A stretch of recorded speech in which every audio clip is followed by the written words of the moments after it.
Cerita ini fakta atau fiksi? Silakan putuskan sendiri.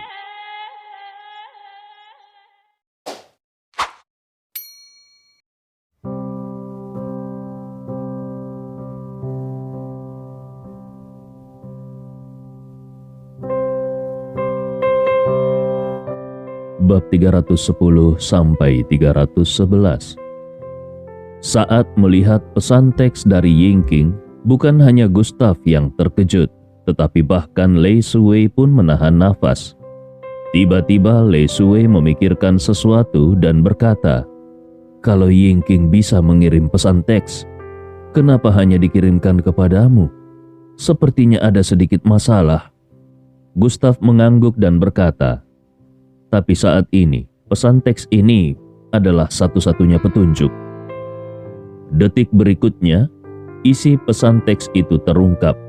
Hanya beberapa kata, yaitu, "Gustav, apakah kau pernah mengalami keputusasaan?" Alis Gustav sedikit berkerut. Dia sudah yakin kalau pesan teks ini tidak dikirim oleh Yingqing.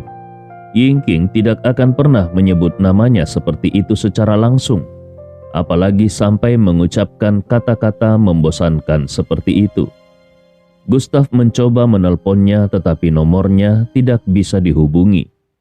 Saat ini Lei Shuwei berkata, "Tuan Ye, ini adalah pesan teks terenkripsi di internet, jadi tidak mungkin untuk bisa melacak sumbernya. Namun karena pihak lain mengirim pesan teks ini, maka itu membuktikan kalau Yingqing mungkin tidak mengalami kecelakaan. Bagaimanapun, metode verifikasi ponselnya sangat rumit." Gustav mengangguk. Dia memikirkan sesuatu dan bertanya, "Seberapa banyak yang kau ketahui tentang masyarakat Kaisar Bela Diri atau Martial Emperor Society?" Lei Shuwei menjawab, "Tuan Ye, pada kenyataannya, jiwa naga sudah memiliki banyak kontak dengan Martial Emperor Society. Dalam beberapa tahun terakhir ini, sekelompok orang di negara pulau selalu gelisah, dan Martial Emperor Society, sebagai kepercayaan mereka, selalu memiliki kecenderungan untuk kembali. Jiwa naga kita pernah bentrok dengan Martial Emperor Society di perairan Laut Cina Selatan. Kedua belah pihak mengalami kerugian, dan 7 anggota tim kita meninggal.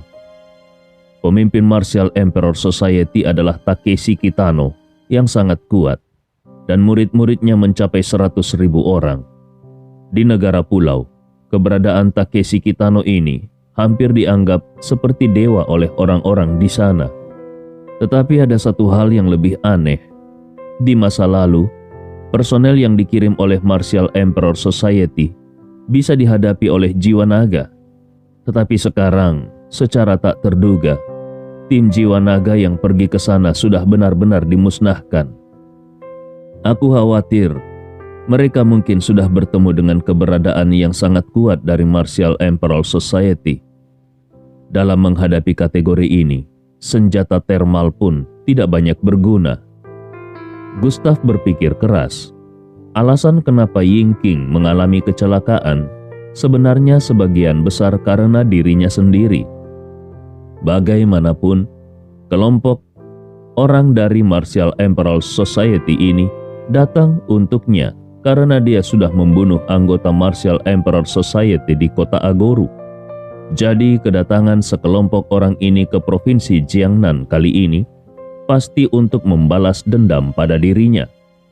Pada teks yang mengancam itu adalah bukti yang terbaik untuk hal ini. Pada saat ini, ponsel Gustav berbunyi lagi. Sebuah pesan teks dengan sebuah tautan dikirimkan. Namun kali ini tautannya agak aneh. Lei Shuwei langsung berkata, "Tuan Ye, apakah kau keberatan menghubungkan ponselmu ke laptop ini? Aku akan meminta teknisi jiwa naga untuk menganalisis URL ini." Tim jiwa naga masih sangat kuat dalam urusan analisis teknis. Gustav mengangguk dan menyerahkan ponselnya kepada Lei Shuwei. Dia melihat Lei Shuwei mengeluarkan kabel data dan menghubungkannya ke notebook di dalam mobil. Lei Shuwei mengutak-atik notebook dan kemudian menghela nafas lega. Dia berkata, "Tidak ada masalah dengan tautannya. Sepertinya ini bukan virus." Setelah berbicara, Lei Shui mengklik tautan tersebut. Detik berikutnya, sebuah gambar muncul di layar. Di dalam gambar itu ada 10 orang, dan ke-10 orang itu semuanya adalah prajurit jiwa naga. Hanya saja ke-10 orang ini jelas-jelas dalam keadaan pingsan. Tangan dan kaki mereka terikat. Tubuh mereka berlumuran luka berdarah. Melihat adegan mengejutkan ini, Gustav mengepalkan tinjunya. Di provinsi Jiangnan, dia adalah The Hunter yang ditakuti. Tetapi di Jiwa Naga, dia adalah kepala instruktur Jiwa Naga. Dengan kata lain, ke-10 orang itu semuanya adalah prajuritnya. Melihat sekelompok orang ini begitu terluka, bagaimana mungkin Gustav tidak marah? Bahkan Lei Shui menghantamkan tinjunya ke udara, dan amarahnya pun meledak. "Martial Emperor Society ini benar-benar kurang ajar." Segera seorang pria yang mengenakan topeng badut muncul di layar. Pria itu memegang katana di tangannya, dan tatapannya lurus ke depan kamera. Sudut mulutnya menunjukkan lengkungan yang menakutkan saat dia berkata, "Gustav, akhirnya kita bertemu. Kau lebih muda dari yang aku bayangkan." Mata Gustav terlihat dingin dan dia berkata dengan santai, "Biarkan mereka pergi, dan aku bisa melupakan masalah ini." Seolah-olah telah mendengar sesuatu yang lucu, pria yang ada di dalam layar itu tertawa terbahak-bahak. "Apakah kau baru saja memerintahku? Sejak kapan kalian orang Tiongkok bisa menjadi begitu kuat?" Gustav masih mengulangi kalimat yang sama, "Biarkan mereka pergi." Namun suaranya semakin dingin, dan untuk beberapa alasan, pada saat ini, jendela sudah tertutup lapisan es. Pria itu mengabaikan perintah Gustav, dan malah mendatangi seorang prajurit jiwa naga yang tidak sadarkan diri, lalu kemudian menendang dadanya.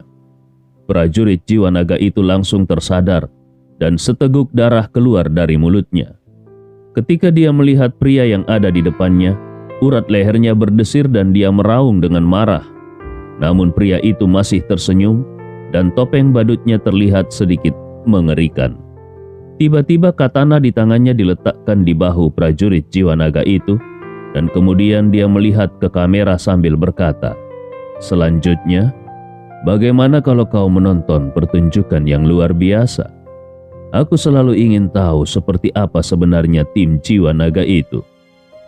Setelah berbicara, dengan kekuatan yang kental, katana di tangan pria itu menyatu dengan kekuatannya yang kental dan merobek pakaian prajurit jiwa naga, lalu kemudian tenggelam langsung ke bahunya. Darah pun mengalir keluar. Prajurit jiwa naga itu menjerit kesakitan. Rasa sakit yang kuat hampir membuat prajurit jiwa naga itu pingsan kembali. Matanya memerah. Pria bertopeng itu dengan cepat berhenti, dan dia berkata kepada prajurit jiwa naga, "Dengar, selama kau mengatakan di depan kamera kalau orang Tiongkok itu bodoh dan tidak berguna, aku akan mempertimbangkan untuk melepaskanmu. Kau tidak akan merasakan sakit lagi, dan mungkin saja aku akan menyembuhkan lukamu." Mata prajurit jiwa naga itu memerah. Sambil mendengus dingin, dia meludahkan seteguk darah dan memercikkannya ke topeng dan pakaian pria itu. Prajurit jiwa naga itu berkata, "Tiongkok tidak boleh dipermalukan. Bahkan kalaupun kau membunuhku, aku tidak akan mengkhianati Tiongkok." Hanya ada ketegasan di mata prajurit jiwa naga itu. Salah satu kualitas paling dasar dari seorang prajurit jiwa naga adalah kesetiaan mutlak. Setelah mendengar ini, senyum mengerikan di sudut mulut pria itu melebar. Lengannya sedikit menekan dengan kuat, dan katana yang ada di tangannya menusuk lebih dalam lagi. Semakin banyak darah yang keluar. Bahkan tulang dari prajurit jiwa naga itu bisa terlihat. Pria bertopeng badut itu bertanya kembali, "Apakah kau yakin tidak akan mengatakannya? Aku ingin melihat seberapa besar sebenarnya daya tahan prajurit jiwa naga. Dia tidak percaya kalau orang-orang ini merasa lebih baik mati daripada patuh kepadanya. Seluruh tubuh prajurit jiwa naga itu memar dan kesakitan. Dia menggertakkan giginya erat-erat. Kemudian dia meraung marah. Martial Emperor Society adalah binatang buas. Lebih baik kau bunuh saja aku daripada aku harus berkhianat.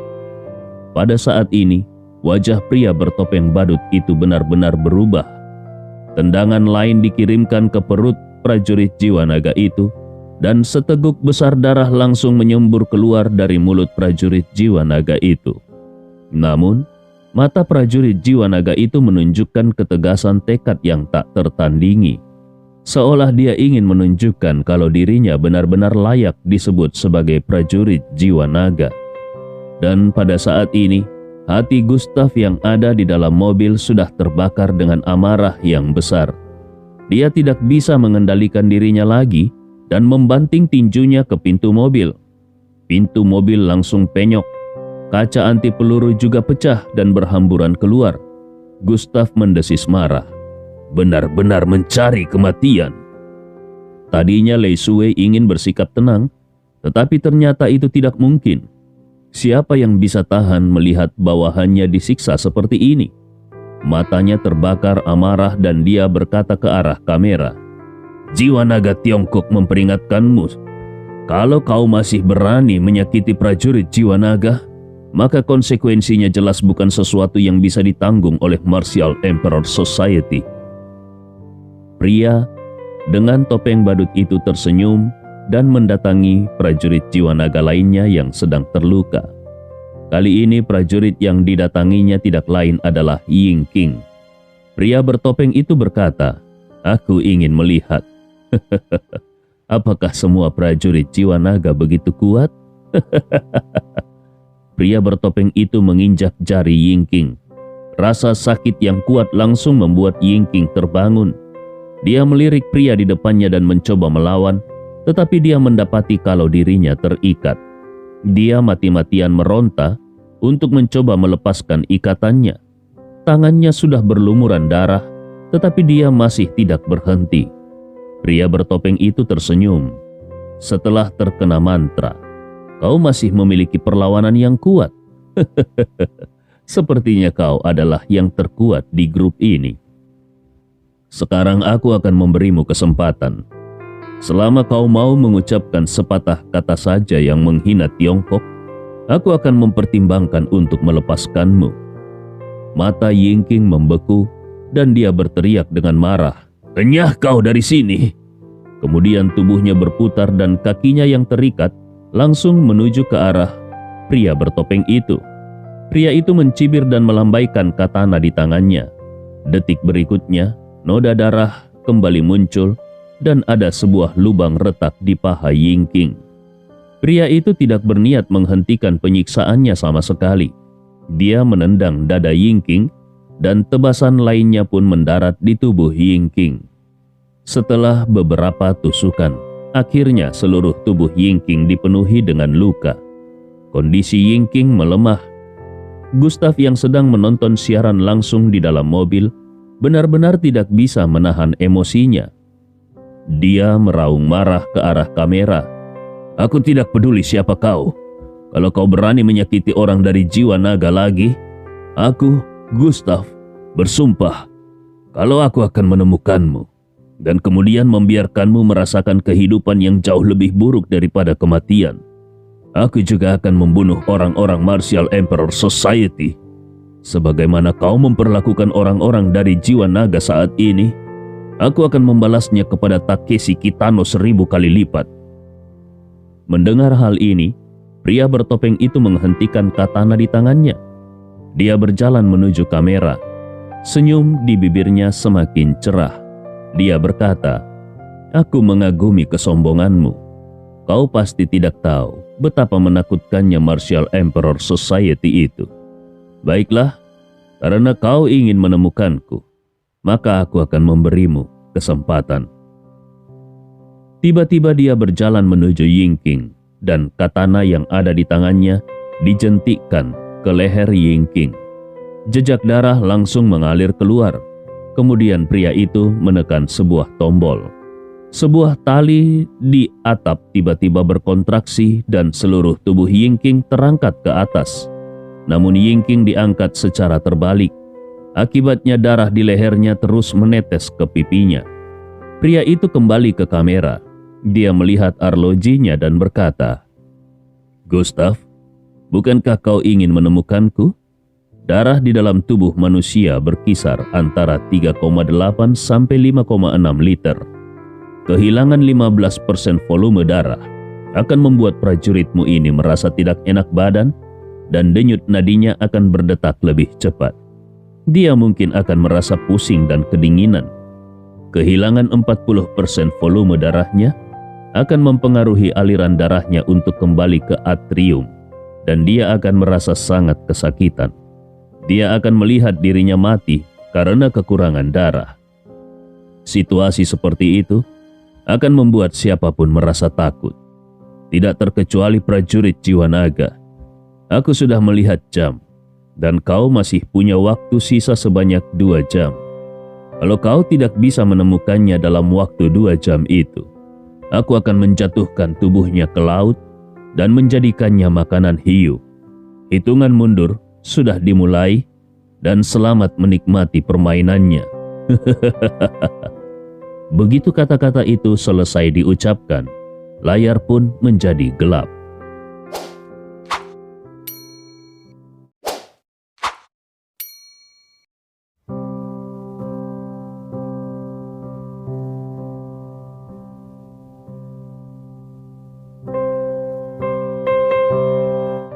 Bab 312 sampai 313.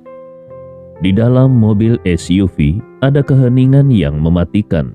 Lei Shuwei tidak bisa membayangkan kalau kelompok orang ini akan begitu merajalela. Sebuah pukulan menghantam notebook yang ada di depannya. Layar notebook itu hancur dan ada semburan percikan api. Kemudian Lei Shuwei mengeluarkan ponselnya dan menelpon. "Bagaimana hasil analisis Departemen Data? Apakah kau sudah menemukan lokasinya? Aku akan memberimu waktu 3 menit lagi. Kalau kau tidak memberiku jawaban dalam waktu 3 menit, kalian semua akan dipindahkan." Setelah berbicara, Lei Shuwei melirik Gustav dan dia tiba-tiba menemukan kalau Gustav tengah menutup matanya. Niat membunuh yang tak terlihat menyatu di dalam diri Gustav. Dia bahkan merasa kalau dia sudah melihat sekumpulan siluet naga darah melingkari tubuh Gustav. Pemandangan itu sangat menakutkan. Dia menggosok matanya dan menemukan kalau siluet naga darah sudah menghilang. Pada saat ini, Gustav membuka matanya. Matanya merah seperti darah dan tatapannya sedingin es sampai ke tulang dan kedalaman jiwa. Gustav seperti iblis yang merangkak keluar dari neraka. Lei Shuwei merasa seolah dia sedang ditatap oleh dewa kematian. Perasaan sedingin es ini lebih buruk daripada kematian. Saat ini, Gustav berbicara kepadanya, "Kau harus membantuku menjaga villa, dan tidak ada yang diizinkan untuk masuk." Lei Shuwei bertanya dengan secara refleks, "Bagaimana denganmu, Tuan Ye?" Gustav tersenyum dingin. Aku ingin membuat sekelompok orang itu merasa sangat putus asa." Mendengar kalimat ini, raut wajah Lei Shuwei berubah. "Tuan Ye, tetapi Departemen Data belum memberikan hasil analisis lokasinya." Gustav berkata, "Aku tidak membutuhkan hasil analisis mereka." Dia secara keluar dari mobil segera. Setelah berbicara, Lei Shuwei berkata kembali, Kalau begitu, aku akan mengirim seseorang dari jiwa naga untuk membantumu." Pada saat ini, Gustav menjawab dengan acuh tak acuh, "Aku tidak membutuhkan siapapun. Aku seorang diri saja sudah cukup." Lei Shuwei tetap berusaha ingin membantu. "Kalau begitu, Tuan Ye, apakah ada hal lain yang kau butuhkan dariku?" Gustav melihat ke satu arah dan suaranya yang sedingin es kembali terdengar. Dengan kecepatan tercepat, "Antar aku ke Laut Cina Timur."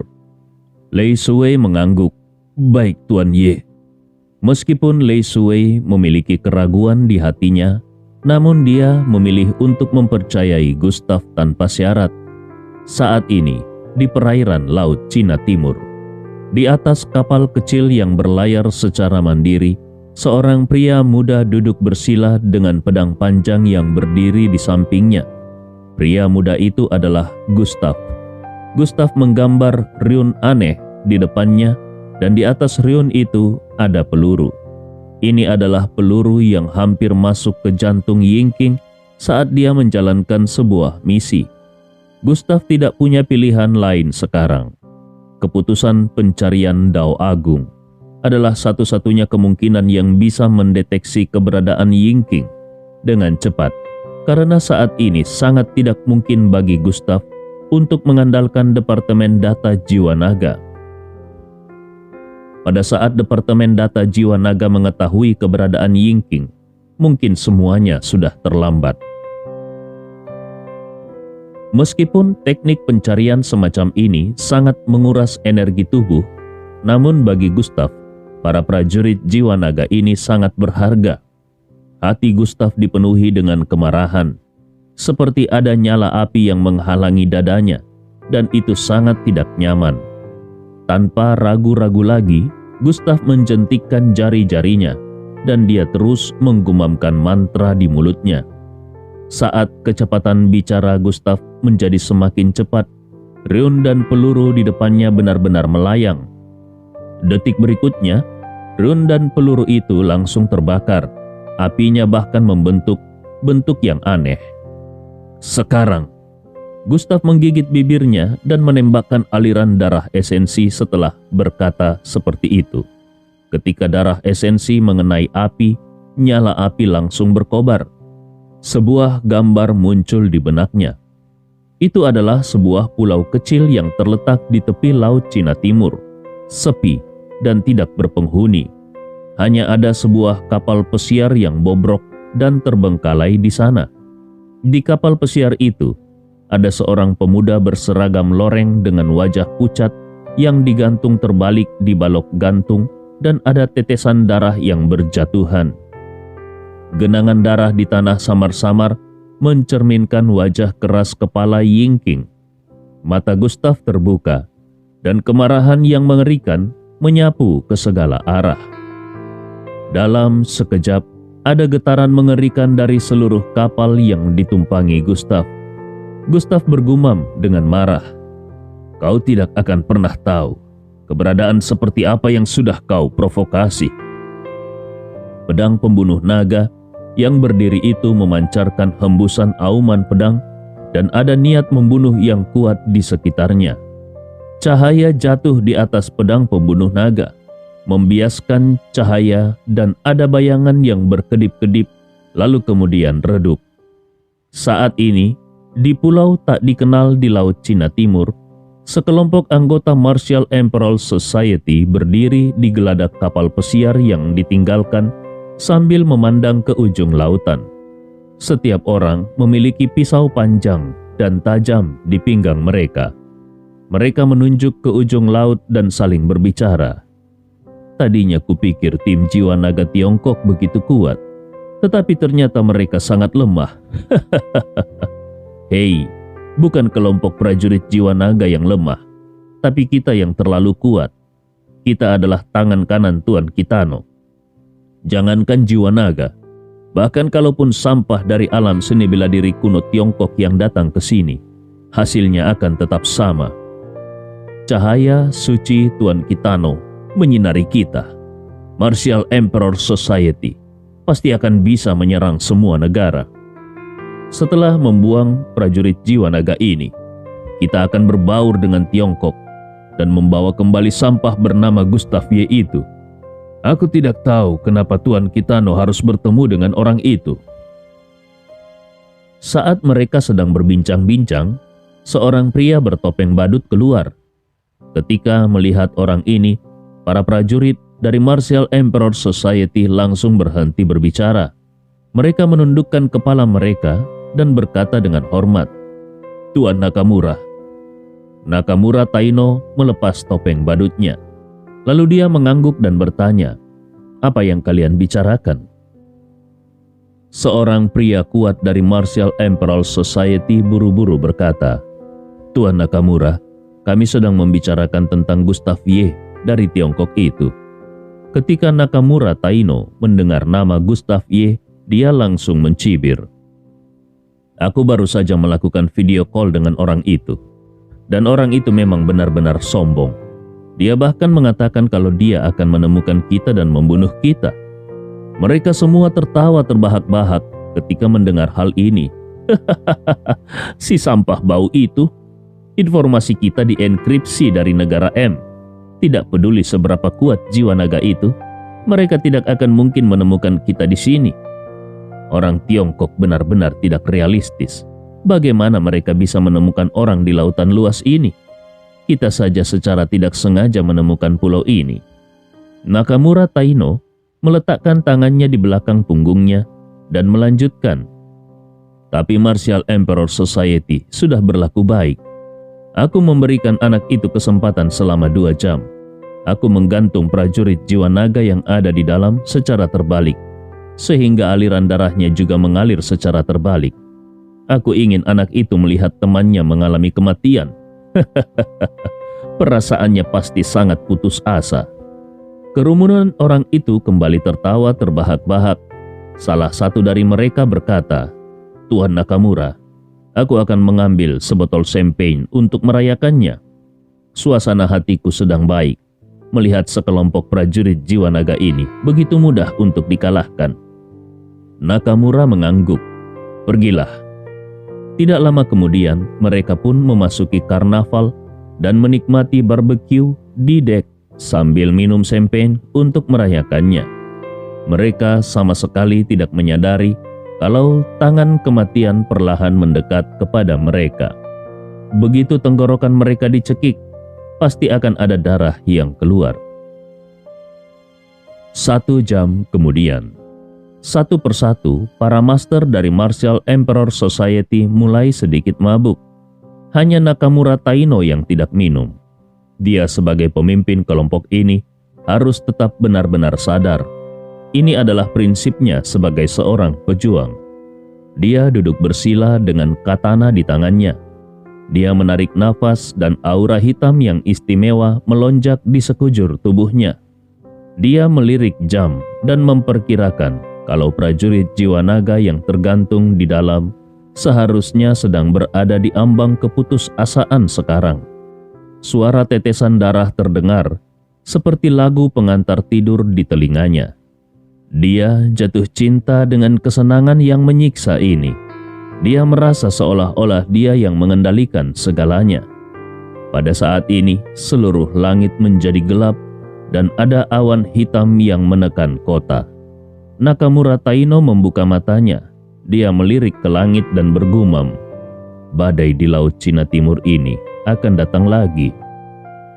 Seorang master dari Martial Emperor Society merasa pusing karena dia meminum terlalu banyak anggur.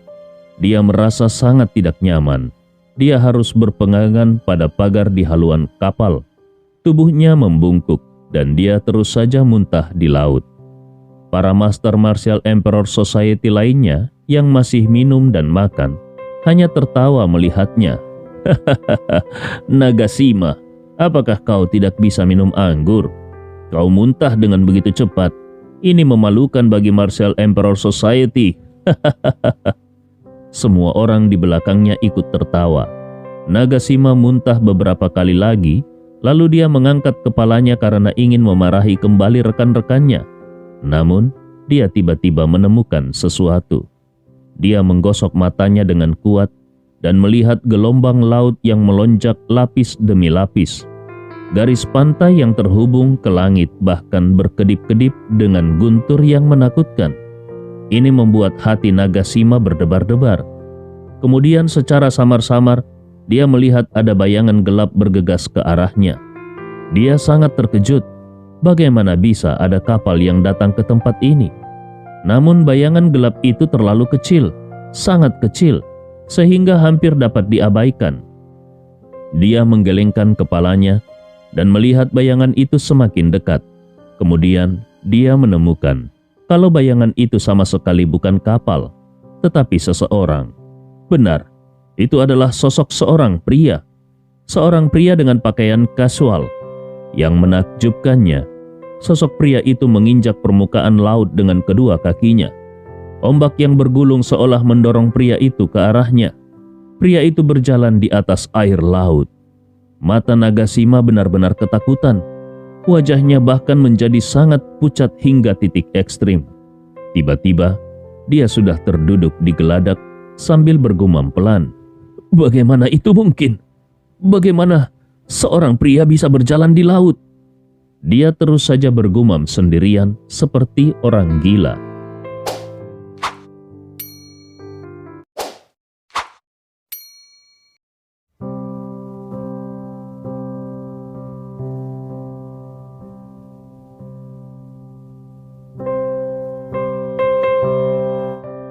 Bab 314 sampai 315. Para master lainnya dari Martial Emperor Society itu melirik Nagasima dan menggodanya. Nagasima, kau seperti ini setelah minum sedikit anggur. Wah, ternyata kau sangat lemah. Padahal kau baru saja membual tentang bisa bertarung di tempat tidur selama 1 jam tadi malam. Nagasima berkata selama 1 jam. Tapi itu pasti hanya bualannya saja. Mendengarkan ejekan teman-temannya di telinganya, Nagasima tidak memiliki keinginan sedikit pun untuk membalas. Dengan tangan yang gemetar dia menunjuk ke arah laut dan meraung. Seseorang! Ada seseorang yang sedang berjalan di laut. Ketika Nagasima mengatakan ini, sekelompok master dari Martial Emperor Society malah tertawa dengan lebih keras lagi. Nagasima, cepat bangun. Kalau kau mengatakan bahwa ada kapal yang datang, kami mungkin masih mempercayainya. Tetapi kalau kau bilang ada seseorang yang berjalan di atas laut, kau terlalu tidak realistis. Nagasima hampir menjadi gila. Kemabukannya benar-benar membangunkannya. Dia menarik seseorang dengan kasar lalu menunjuk ke laut dan berkata, "Lihat itu benar-benar manusia." Pria yang ditarik oleh Nagasima itu menggelengkan kepalanya dan tersenyum. Tetapi ketika dia melihat ke arah laut, senyumnya tiba-tiba menghilang. Dia takut, terkejut, dan tidak mempercayai penglihatannya. Semua jenis emosi berkedip di matanya dan dia berseru, "Astaga, seseorang benar-benar datang."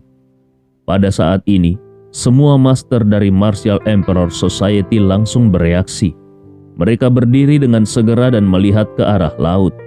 Bahkan Nakamura Taino pun berhenti berkultivasi dan melihat ke arah perairan Laut Cina Timur. Ketika mereka melihat pemandangan di depan mereka, semua orang tersentak secara serempak. Mereka benar-benar terpana. Mereka menelan ludah. Nakamura Taino juga menelan ludahnya. Dia melihat gelombang 10 meter bergulir di depannya dan ombak itu semakin dekat menuju pantai. Di atas ombak besar itu ada seorang pemuda yang dingin dan sombong. Pemuda itu berpakaian hitam dengan pedang panjang di punggungnya. Dia seperti sosok yang tergantung di atas ombak. Dia terlihat seperti dewa yang datang ke dunia. Kulitnya agak berkilau, tangannya berada di belakang punggungnya, dan auranya yang kuat begitu bersinar. Tiba-tiba seseorang berteriak, "Itu Gustav! Gustav Ye dari Tiongkok!" Ada getaran dalam suara itu, dan pada saat ini Gustav hanya berjarak 20 meter dari mereka. Saat ombak hendak mendekati pantai, dengan satu langkah kakinya, ombak yang bergulung itu terbelah menjadi 2. Tubuh Gustav bergegas datang dengan tergesa-gesa, seakan-akan dia sedang terbang. Adegan ini seperti bola meriam yang meledak di hati semua orang. Seluruh tempat itu menjadi sunyi senyap. Tidak ada satu suara pun selain guntur di kejauhan dan angin laut yang menderu-deru.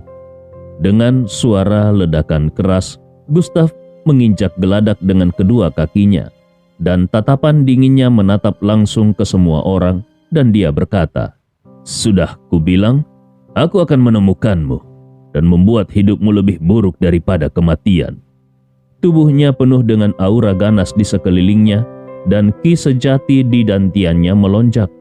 Pedang pembunuh naga di belakangnya juga bergetar lembut, seolah-olah sedang menunggu diberi makan. Barulah kemudian sekelompok master dari Martial Emperor Society bereaksi sepenuhnya, dan kemudian terdengar raungan marah dari Nakamura Taino. "Serang dia!" Semua orang bergegas menuju Gustav. Pedang samurai yang berkelebat dengan niat membunuh membuat hati orang berdebar-debar. Melihat orang-orangnya sudah mengepung Gustav, Nakamura Taino berbicara. "Bagaimana kau bisa menemukan tempat ini? Dan juga bagaimana kau bisa berjalan di atas laut?" Dia sangat terkejut. Dia akhirnya mengerti kenapa Tuan Kitano sangat bersikeras untuk membawa Gustav kembali ke Martial Emperor Society. Karena pasti ada rahasia besar di dalam diri orang ini.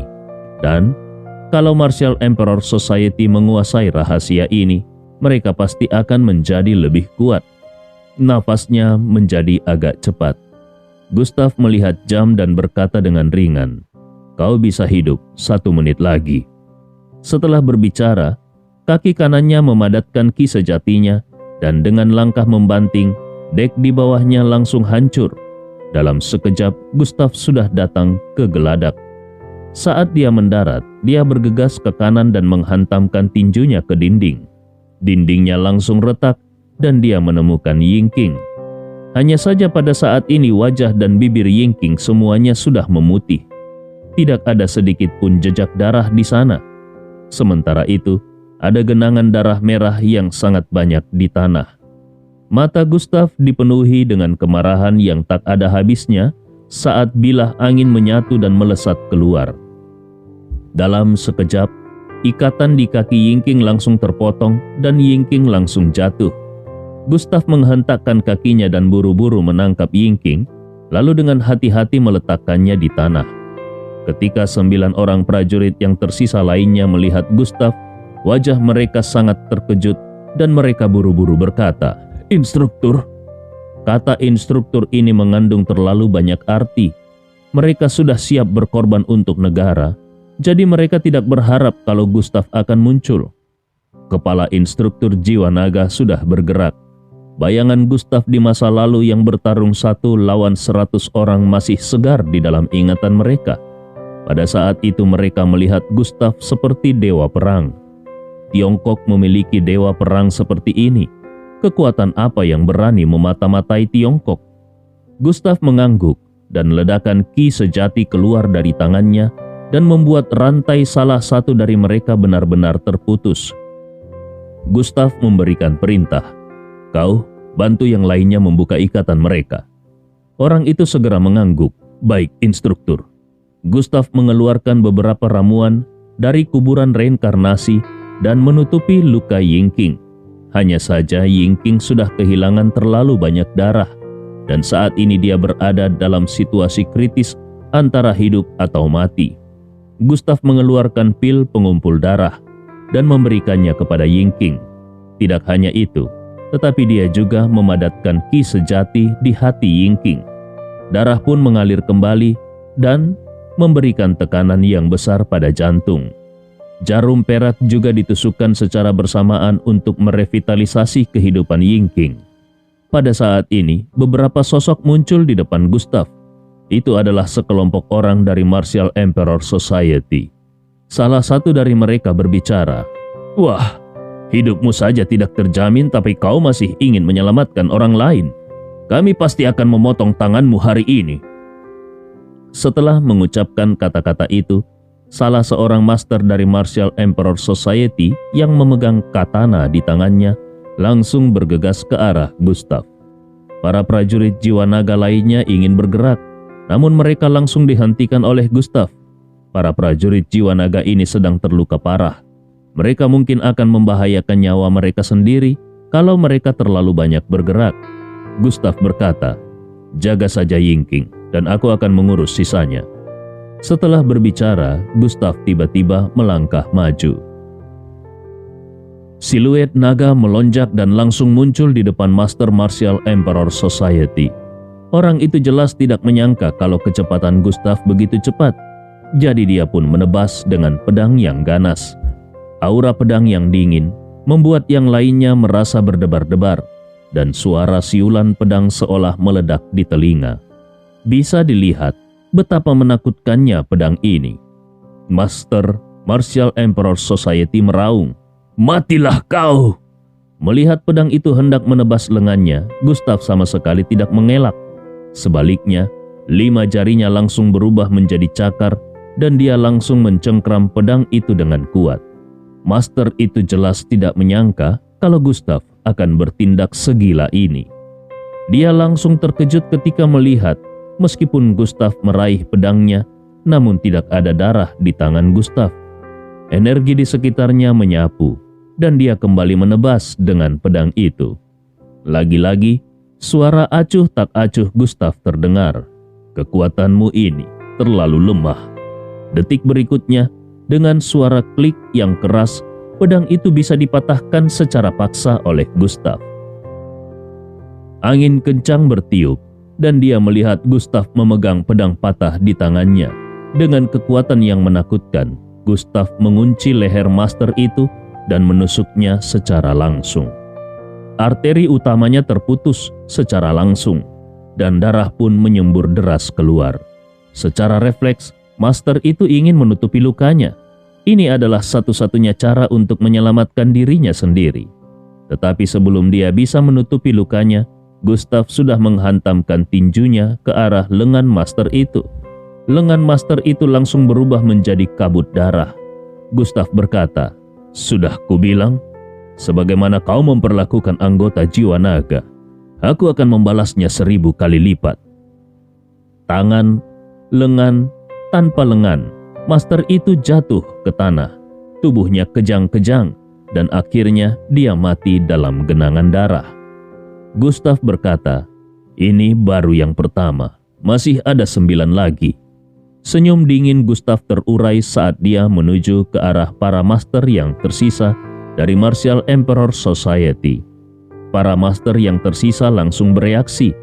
Pedang panjang di tangan mereka menebas ke segala arah, seolah-olah mereka sedang merobek udara, dan itu mengeluarkan percikan api. Ketiga pedang ini memblokir hampir semua ruang Gustav. Pedang itu sangat kuat.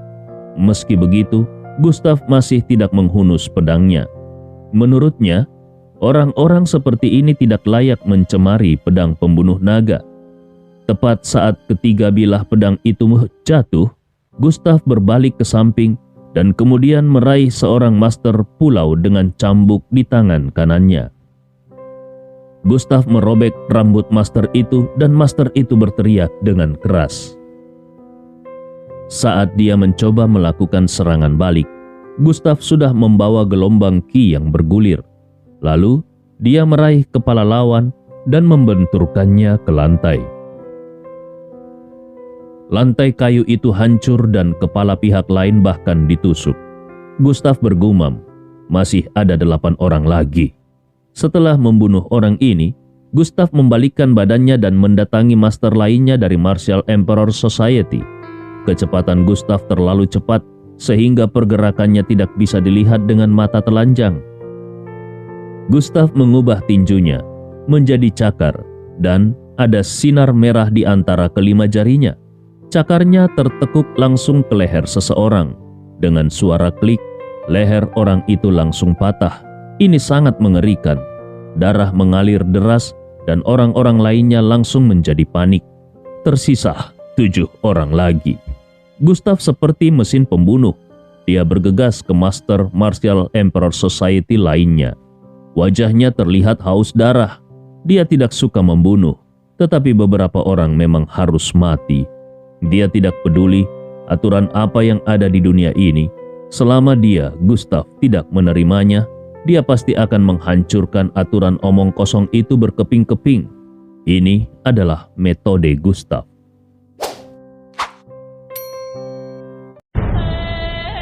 Cerita ini fakta atau fiksi? Silakan putuskan sendiri.